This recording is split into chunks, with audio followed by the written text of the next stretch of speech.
a beautiful, blocky world of wonder. A place to let your imagination run wild, with many, many biomes to explore, and an endless world to create.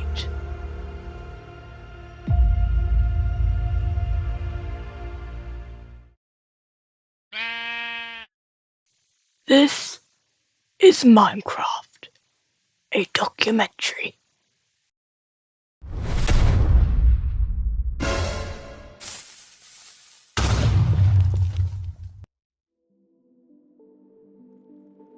Although this beautiful world may seem peaceful at first, that all changes quickly as night falls. These peaceful towns quickly turn dark, and monsters like these come out from the shadows all over the world. These creatures rule the night, waiting in the shadows for the player to stumble upon them. They are known as creepers. As night falls, creatures all over the world run back to their homes for the night. But those unlucky enough to be left behind, well, they belong to the creepers now. But what makes the creeper so deadly? Well, you see, they... hello there. Okay, so maybe that creeper wasn't the best example of that. It was actually quite friendly. But do not let that fool you, for these creatures are devastating. So what makes the creeper such a deadly predator? Well, it's their ability to explode. Yes, that's right. When threatened, these creatures will simply, blow themselves up. To be honest, it's not the best defense mechanism in the wild. I mean, yes, it does kill whatever is trying to attack you, but it also kills the creeper in the process. We still don't quite know why they would do this, but it is certainly unique. However, sadly, creepers don't just spawn at night. They also like to dwell in caves as well. The darkness of the mines makes the creeper a stealthy and deadly creature. But if you just so happen to come across one of these whilst mining, well, it might just be your last. We're sorry about that, Tabby. Part 2. Wolves. Wolves are man's best friend, and lucky for us, in this world they come in many unique variants, ranging from snowy wolves in the cold and harsh grove biomes to striped wolves in the dry and vast land of the mesa. And then you have this guy. We don't quite know where he came from. But once you get a simple bone, you can tame these wolves to be your best friend for life. They will follow you on every adventure you go, always there to back you up when you need it. Part 3. Salmon. As you enter the lake, you can find many unique creatures. Well, not really, they're all just fish actually. But one of these floppy, fishy creatures are the salmon. Salmon will stick together in groups and mate for life. However, these salmon face many difficulties, such as Tabby. Tabby loves eating salmon, but this leaves the salmon in grave danger. The salmon flee the area immediately, trying not to become Tabby's next meal. But that's not the only problem these salmon face. As these two swim upstream to mate, they come across many, many problems. These problems are known as squid, a fierce predator to to the salmon. I mean, just look at that menacing face. Luckily, these salmon have found others. As a pack, I don't think that's actually the right word to use for salmon, but whatever. As a pack, they are stronger together and are able to swim away from the squid. Part 4.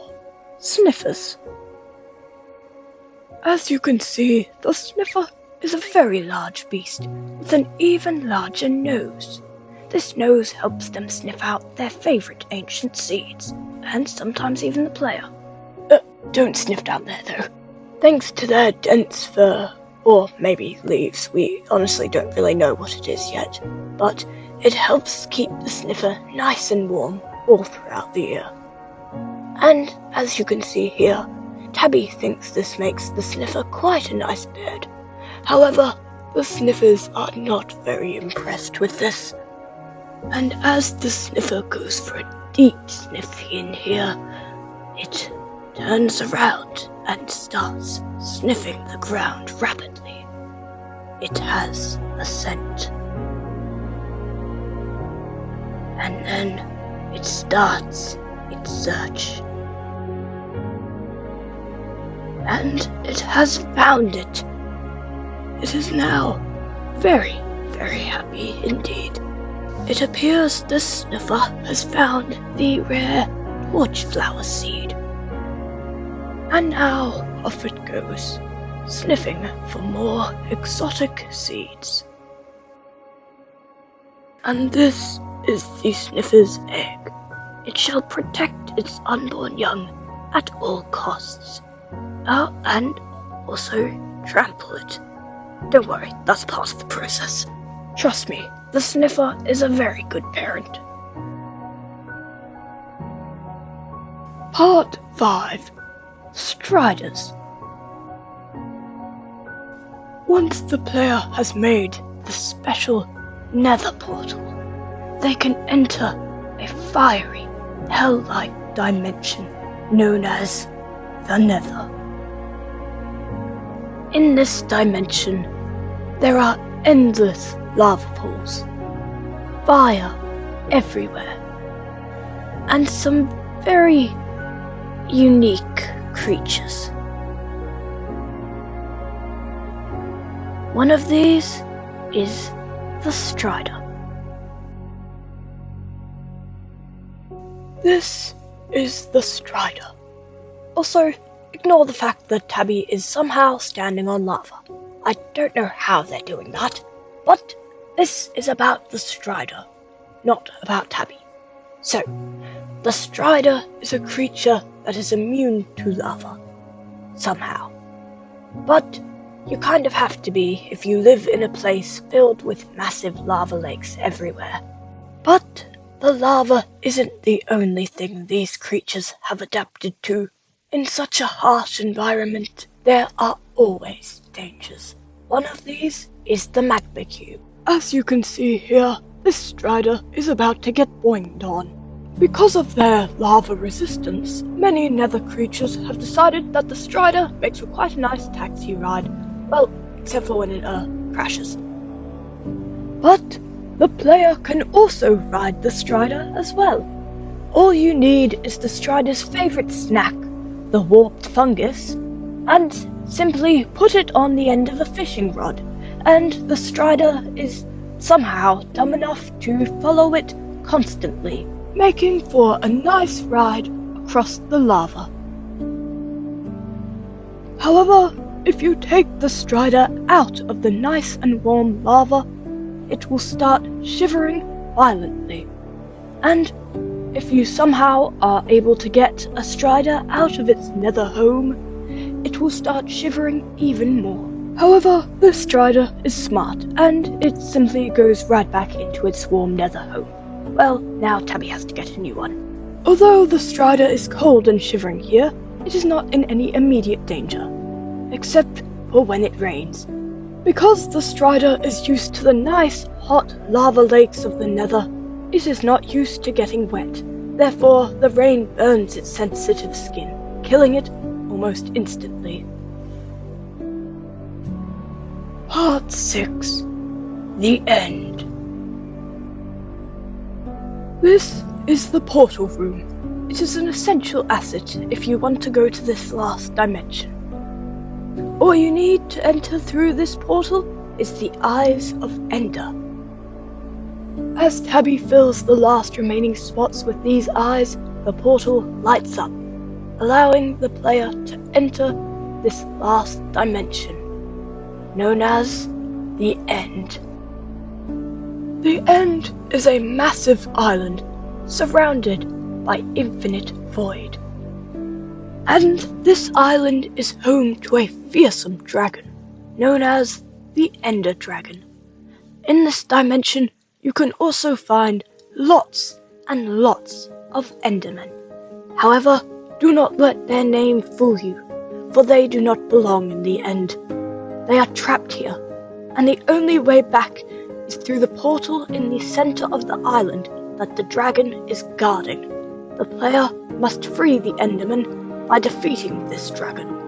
Not to mention that somehow the dragon can literally fly through walls. I don't know how, but apparently the dragon can do that now.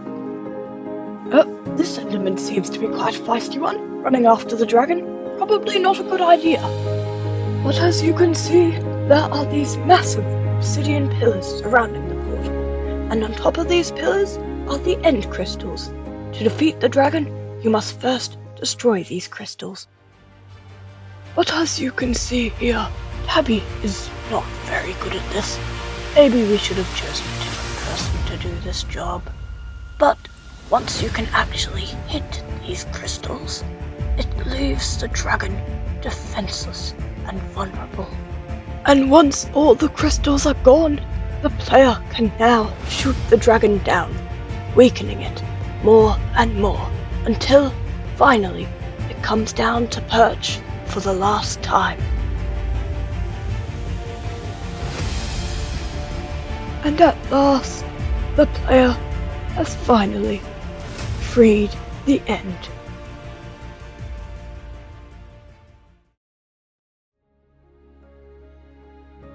And now the player can finally enter the portal. I said enter the portal. Okay, yes, that's it. No. What are you doing? No, Tabby, stop pretending to be an Enderman. This isn't part of the documentary. Seriously, who hired this guy? Oh, I'm terribly sorry about all of that. I don't know why they kept that bit in. Now, finally. Now that the Endermen are free from the dragon, the player can finally enter the portal. After they collect the egg, of course. Sure. You look very cool holding that egg, Tabby. And now the player can finally enter the portal.